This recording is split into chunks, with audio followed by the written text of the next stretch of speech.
Assalamualaikum warahmatullahi wabarakatuh. Apa kabar sahabat TV 10? Luar biasa, hari ini bertemu lagi dengan saya Max Nata, tentunya dalam acara yang spesial Kongko bareng komunitas. Dan hari ini kita kedatangan tamu dari Juleha. Ada Pak Mehmet selaku sekjen dari Juleha dan juga ada Pak Purwadi. Apa kabar hari ini Bapak-bapak? Alhamdulillah. Alhamdulillah.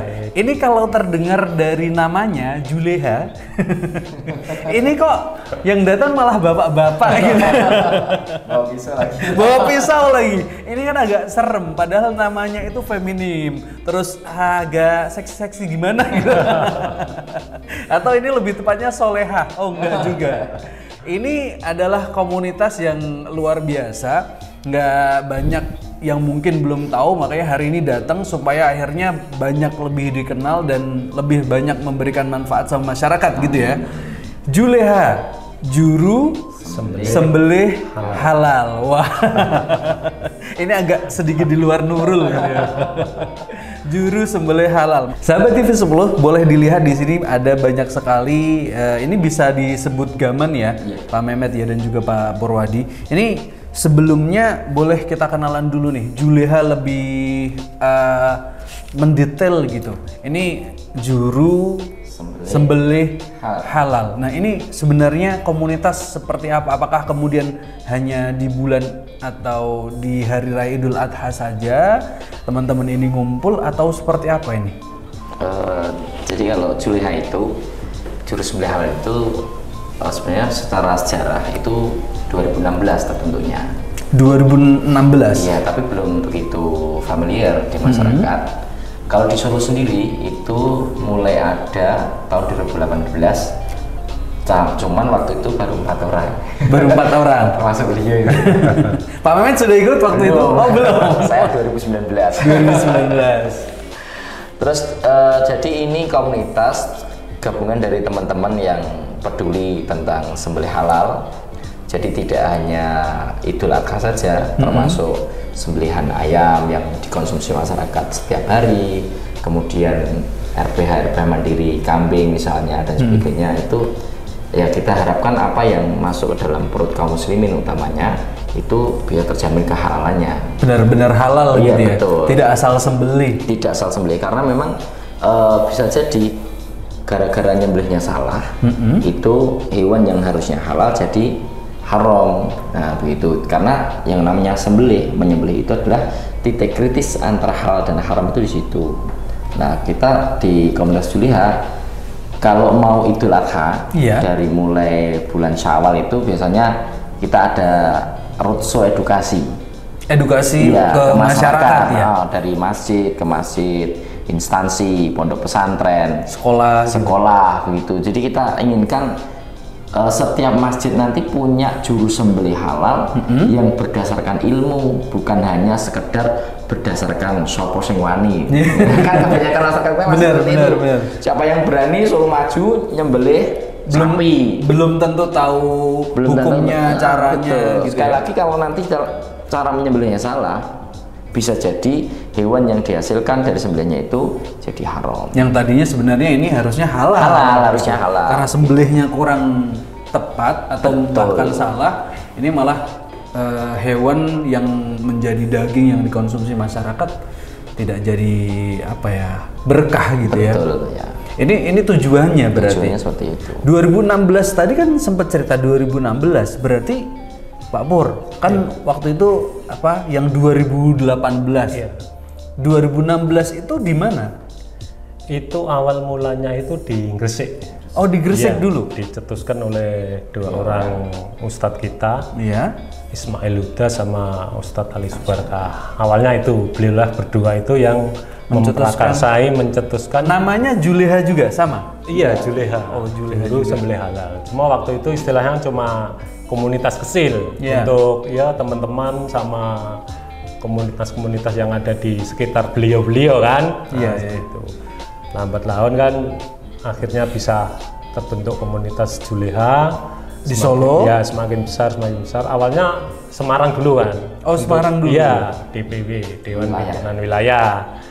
Nah terus di wilayah itu ada muswil, musyawarah wilayah, dan kita termasuk itu mengundang seluruh juru sembelih yang ada di Jawa Tengah. Jadi semua kota dan kabupaten? Iya, semua diundang. Cuma kemarin itu pas waktu itu mungkin yang hadir itu paling sekitar kurang lebih sekitar 50 lah. Terus yang dari Solo Raya itu ada mungkin 6 atau 7. Kalau untuk Solo sendiri kan 4 orang. Iya. Saya termasuk Bangsa dari Sukarjo, itu sebenarnya Sukarjo karena rumah beliau di Cemani. Yang ketiga Mas Bowo, itu putranya Dengkleng Mbak Diah itu. Terus yang keempat Mas Adi, beliau tinggalnya di Kerten. Nah, mulai dari 4 inilah diinisiasi, kemudian Solo muncul Juleha. Kegiatan roadshow atau edukasi yang biasanya dilaksanakan itu harus melalui prosedur tertentu atau bagaimana? Kalau misalkan ini kan sudah mepet dengan Idul Adha ya, tinggal 2 minggu kurang lebih. Kalau misalkan ada nih masjid yang ada di lingkungan masyarakat atau sekolah yang pengen mengadakan nanti sembelih waktu Idul Adha, ini masih bisa mengajukan untuk edukasi atau tidak untuk saat ini? Masih kita atau masih terbuka. Sudah penuh banget gitu? Iya. Sudah full jadwalnya. Untuk di tahun 2024 ini kan kita timnya sudah lumayan. Jadi kalau misalnya nambah banyak anggotanya. Dan yang bisa menyampaikan untuk pemateri juga sudah banyak. Jadi nanti misalnya satu hari itu ada 2 tempat, itu kita bisa bagi tim A ke sana, tim B ke sana, begitu. Tinggal hubungi aja kontak person. Hubungi kontak person, ngajukan tanggal berapa, tempatnya di mana. Nanti sesuai tidak jadwalnya. Iya, betul. Gitu ya. Kalau soal keanggotaan sendiri, sekarang sudah 2024, dari perjalanan 2018 kan sudah 6 tahun kira-kira. Iya, kurang lebih sekitar 6 Ada tahun. berapa Juleha? Ada berapa Juleha saat ini? Itu kalau kita kan ada WEG-nya juga. Kalau di WEG itu di grup itu ada sekitar 300 lebih. Banyak anggota, ya? Iya, tapi kalau yang sudah terdaftar resmi, maksudnya sudah registrasi ke sekretariatan dan sudah mempunyai KTA. Oh, ada KTA-nya juga? Ada, itu sekitar 60-70. Oh, dari 60-70 ini yang aktif di komunitas yang bisa itu tadi melakukan kegiatan sosialisasi ya? Ya, karena kita untuk mendapatkan KTA kan tidak setiap orang berhak itu. Minimal dia mampu menyembelih misalnya, atau sudah ikut kegiatan berapa kali kita tahu memang dia sudah mampu untuk jadi juleha gitu. Jadi tidak setiap orang yang tergabung di WA group langsung kemudian bisa langsung mendapatkan kartu anggota seperti itu. Ini yang menarik juga sahabat TV 10, kalau di masyarakat umumnya ini yang kita tahu kan siapa yang bisa menyembelih adalah yang berani nyembelih. Yang ditunjuk yang berani. Yang ditunjuk yang berani. Nah, sebenarnya yang dibutuhkan ini termasuk saya ini ya, kalau boleh jujur. Saat ini belum berani untuk nyembelih, apalagi sapi ya. Tapi kalau ayam saya berani lah. Kalau ayam masih berani. Saya sapi pernah ditawarin tapi belum berani. Kambing saja saya belum pernah nyoba, apalagi sapi gitu. Nah, sebenarnya yang dibutuhkan untuk menjadi juleha itu apanya dulu ini? Tekniknya dulu, ngerti hukumnya dulu, atau gimana gitu? Ya, sebenarnya itu bisa berjalan beriringan. Tapi yang pertama memang keberanian dulu. Walaupun dia punya tekniknya sudah paham, ilmunya sudah paham, tapi nggak punya keberanian ya sama aja. Apalagi kalau lihat darah udah takut. Jadi nanti kita di Juleha itu kan kita ada kayak upgrade anggota, kita ada sharing-sharing, kita perbaiki bersama. Jadi dalam tanda kutip tidak setiap orang sebenarnya berhak menyembelih. Jadi ada syarat-syarat orang itu bisa menyembelih. Kalau kita di dalam materi edukasi itu kan ada standar personal seorang juru sembelih itu seperti apa toh? Ya, nah itu yang perlu diketahui. Ada standarnya. Jadi nanti misalnya masjid mau nunjuk jamaahnya atau ngambil jagal dari luar, itu harus punya standar. Jangan sampai orang yang mengalirkan darah-darah binatang udhiyah kita itu orangnya nggak jelas. Kalau nggak punya standar, kadang kan masih tanya, wah ini cepet nyembelih, cepet untuk masalah penghutang dan sebagainya, itu nggak cukup. Kenapa? Ini ibadah. Ibadah itu ada syarat dan ketentuan yang berlaku. Tidak hanya sekedar cepet, dan rampung dan bagian kepada masyarakat. Tidak seperti itu. Ibadah, syarat dan ketentuannya harus terpenuhi juga, begitu. Wah, ini menarik ya, sahabat TV 10. Ini kalau kita lanjutkan, ada sekolah jagal juga. Ada sekolah jagal juga. Jangan kemana-mana, tunggu dulu. Kita akan kembali saat lagi. Tetap di Koko Kongko bareng komunitas.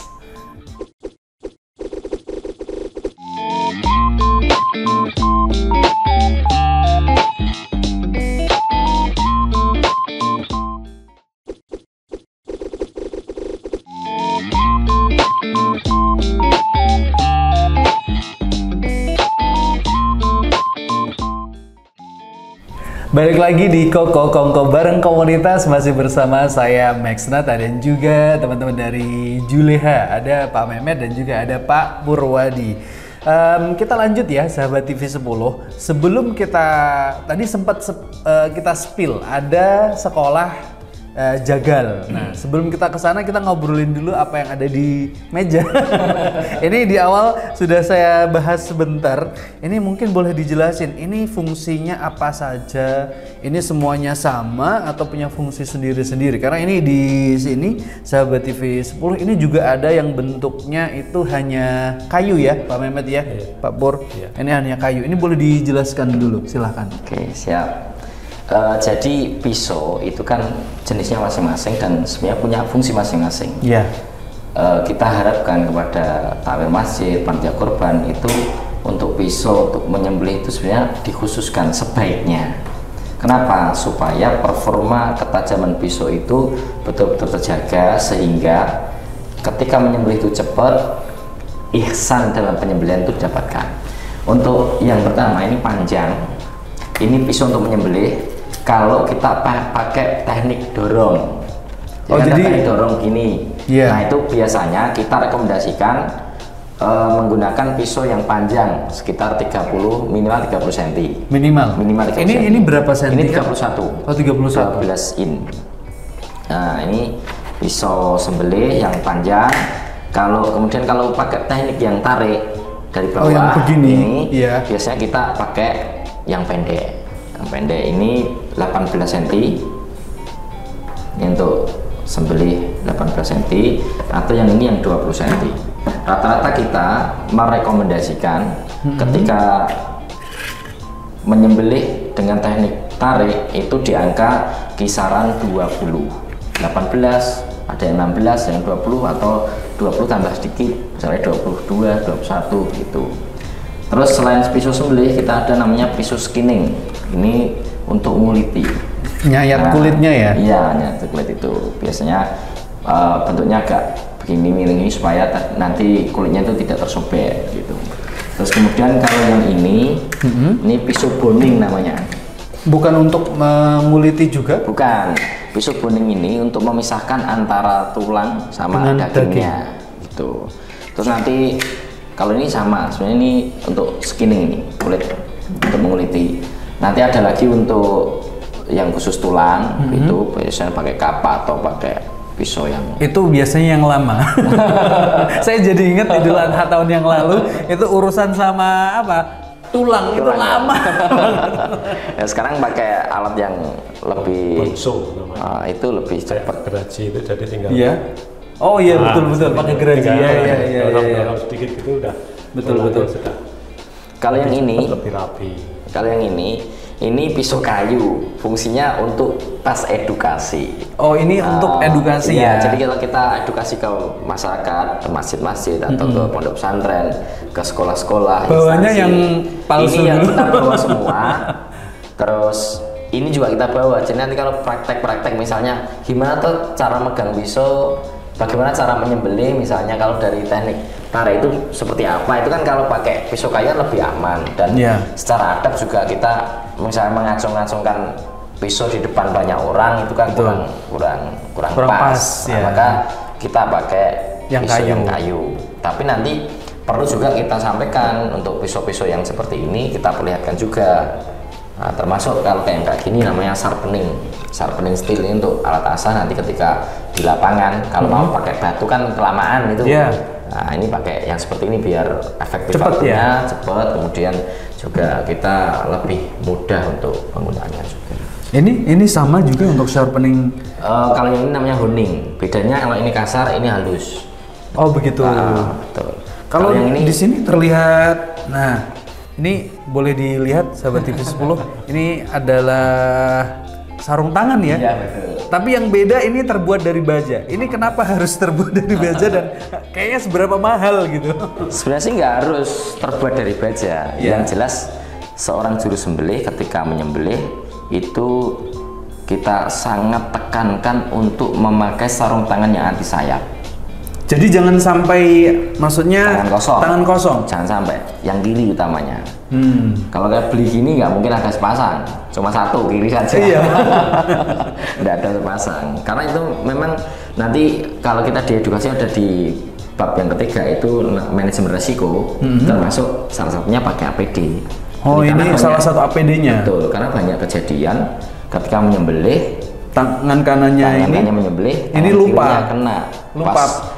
Mungkin bukan lupa, bisa jadi lupa, mungkin juga faktor lain, misalnya sapinya pas ketika disembelih itu kepalanya goyang sehingga pisau ini bisa terbalik begini kena tangan. Wah bahaya juga ya. Bahaya, wong. Luar biasa. Kulit sapi yang tebelnya segitu aja bisa robek.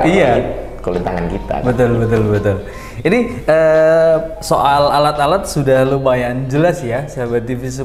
Kita balik ke obrolan soal kolaborasi. Nah, kalau edukasi kan ke masyarakat bisa ke sekolah, kemudian swasta juga boleh, instansi misalkan pondok atau yang lain juga boleh. Kemudian kolaborasi apa lagi nih dari teman-teman Juleha yang sudah dilakukan selama ini? Atau ada kegiatan lain selain edukasi menyembelih gitu?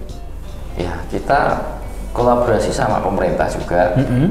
Jadi kalau di Solo kita sudah 5 tahun mungkin ya, setiap dinas ada kegiatan yang berkaitan dengan ada kaitan dengan kita diundang. Terus kalau mau adu hak ini ya misalnya besok pagi jadwalnya tanggal 4 itu kita ngisi juga di sana jadi pemateri. Di mana itu? Di Pak Mehmet? Itu Dinas Ketahanan Pangan dan Pertanian Kota Surakarta yang di Jagalan itu. Di Jagalan itu besok pagi itu tanggal 4. Ini salah satu bentuk kolaborasi juga ya. Nah ini menarik sekali ya. Kita sekarang ke sekolah jagal. Jangan sampai kelewat, ini penting buat sahabat TV 10 yang ada di rumah yang selama ini hanya bisa melihat jagal di masjid menyembelih ataupun di RPH gitu ya. Ini saatnya kita dapat informasi yang bagus ini. Ini sekolah jagal ini seperti apa konsepnya Pak Pur mungkin yang jelasin? Sekolah jagal, iya. Ini kayak sekolah berangkat terus pulang. Ada istirahatnya atau gimana ini? Sekolah jagal tuh mungkin dari dari Juleha Surakarta yang pertama itu ada sekolah jagal itu dari kita.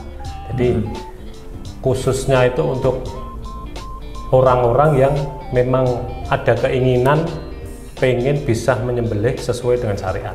Itu yang utama. Ini tidak hanya menyembelih sapi aja ya, jadi semua ya? Maksudnya bisa kambing, umumnya kan kalau di kita kambing, sapi gitu aja. Kalau sementara sapi, sementara ini sapi. Kambing kan lebih mudah. Kalau bisa sapi berarti sudah pasti bisa kambing gitu ya? Sebagian besarnya seperti itu. Oh baik, boleh dilanjut Pak. Soalnya kalau sapi itu orang-orang itu pasti kan mikirnya kan, wah gede banget, wedi, takut seperti itu kan. Jadi kalau kita untuk praktek awal itu sapi, insya Allah nanti untuk kambing itu lebih mudah. Ya. Tapi kalau untuk unggas, itu malah sebenarnya lebih sulit. Oh begitu? Iya kan. Kalau dilihat dari besar kecilnya kan unggas itu kan kecil gitu. Sebenarnya. Gampang pitik, medok gitu kan. Tapi itu sebenarnya sulit karena untuk ini Fulkum marinya itu kan kalau unggas itu kan bisa gerak-gerak. Mungkin harusnya kan di sini. Tapi kalau untuk unggas bisa sampai sini, Itu. Tapi kalau untuk kambing dan sapi itu, kalau di sini ya udah di sini. Apalagi nanti kalau peregangannya leher itu maksimal kencang, itu udah nggak mungkin kemana-mana. Pasti di sini. Tinggal kita menyembelihnya di bawah jakun sesuai dengan syariat.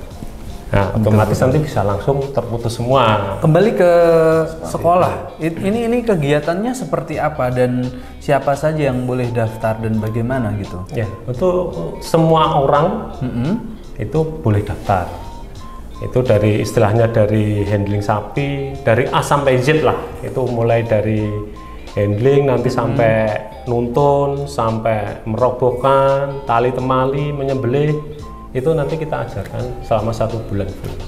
Jadi ini sekolahnya 1 bulan ya? 1 bulan, cuma 1 bulan. Enggak 1 semester. Kalau 1 semester itu nanti perlu izin khusus itu nanti. Ini sekolahnya hanya 1 bulan. Iya. Kegiatannya seperti apa sekolah 1 bulan itu? Setiap hari masuk atau setiap akhir pekan saja atau gimana, Pak Mehmet?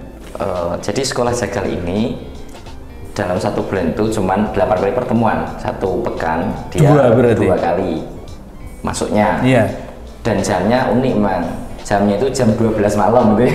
Ini sekolah apa gitu? Jam 12 malam itu biasanya sampai jam 2 atau jam setengah 3 itu sudah selesai. Jadi teman-teman nanti yang mau ikut tinggal daftar. Di sana kegiatannya apa? Intinya bagaimana caranya yang belum pernah menyembelih sapi bisa belajar dan praktek langsung menyembelih sapi didampingi oleh teman-teman Juleha. Jadi nanti 1 siswa itu 1 mentor dan nggak ganti. Oh, ini privat berarti? Iya, setiap hari cuma ada 2 siswanya dan ada 2 mentor. Jadi misalnya Mas Mek, mentornya saya.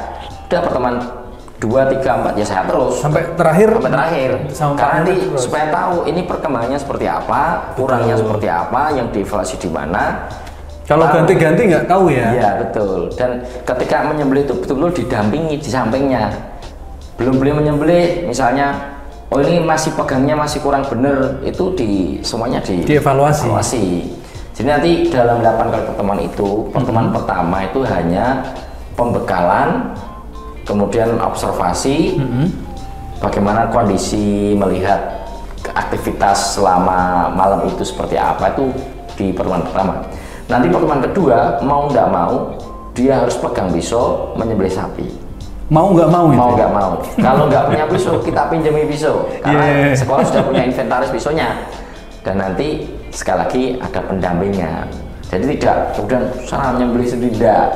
Dari mulai kakinya sudah benar apa belum, terus megang pisaunya udah benar apa belum, meletakkan pisau di leher itu sebelah mananya udah benar atau belum, semua itu diarahkan oleh mentor. Apalagi pertemuan kedua yang pertama kali menyembelih itu betul-betul diperhatikan. Nanti kalau sudah bisa, baru mungkin di akhir-akhir itu mentornya hanya lihat dari jauh gitu ya. Sebentar ya dari jauh itu udah atau udah langsung ya seperti itu. Ini luar biasa ya sahabat TV 10. Jam 12 malam sampai kurang lebih sampai setengah 3 jam 3 sekolahnya, dan ini sebulan hanya 8 kali pertemuan, dijamin mahir gitu ya, sesuai syariat gitu ya, insya Allah. Dan ini targetnya ketika lulus atau 1 bulan itu minimal selesai menjagal berapa sapi? 14. Jadi luar biasa ya sahabat TV 10, bagi teman-teman yang ada di rumah pengen menjadi jagal yang paham syariatnya juga, silahkan daftar, tapi yang perlu diingat ini antri. Karena banyak yang mau. Karena 1 angkatan cuma 6 orang. 1 angkatan hanya 6 orang. Jadi 1 bulan itu hanya 6 orang saja. Wah, ini menarik sekali ya sahabat TV 10. Kalau kaitannya misalkan ini sudah menuju menit-menit akhir nih. Kaitannya kalau misalkan nanti waktu Idul Adha kan sebentar lagi, 2 minggu lagi. Ini ada masjid-masjid yang belum punya jagal. Kalau pengen dari teman-teman Juleha, ini hubunginya kemana, kontaknya di mana, atau sosial media atau gimana? Pak Pur atau Pak Mehmet, silahkan. Ya, itu jujur kalau untuk pendampingan hari H, kalau pagi kita tidak bisa. Karena untuk semua anggota kita itu otomatis kan kalau pagi di masjidnya sendiri-sendiri. Betul. Hikmatnya di masjidnya sendiri-sendiri. Iya. Nanti kalau siang, insya Allah atau hari kedua tasriknya bisa. Apalagi nanti tasrik, insya Allah kita bantu. Itu bisa menghubungi ke mana atau nanti bisa langsung datang ke sekretariatan Jalan Sawuraya nomor 43 Karangasem RT 1 RW 2 Surakarta atau bisa menghubungi lewat kami atau lewat Staf Memet. Oke. Nanti akan ada informasi kontak person yang bisa dihubungi ya. Bisa. Ini terima kasih banyak hari ini sudah mampir di Koko, sudah mampir di TV10. Semoga ini bagian dari edukasi kepada masyarakat supaya masyarakat juga lebih lebih aware, lebih sadar lagi tentang menyembelih itu juga ada syariatnya, ada tata caranya. Sukses terus buat teman-teman Juleha, Pak Purwadi, Pak Mehmet, sukses terus ke depannya. Dan sahabat TV10, tentunya kita akan kembali lagi di episode berikutnya. Saya pamit undur diri. Terima kasih. Wassalamualaikum warahmatullahi wabarakatuh. Waalaikumsalam warahmatullahi wabarakatuh.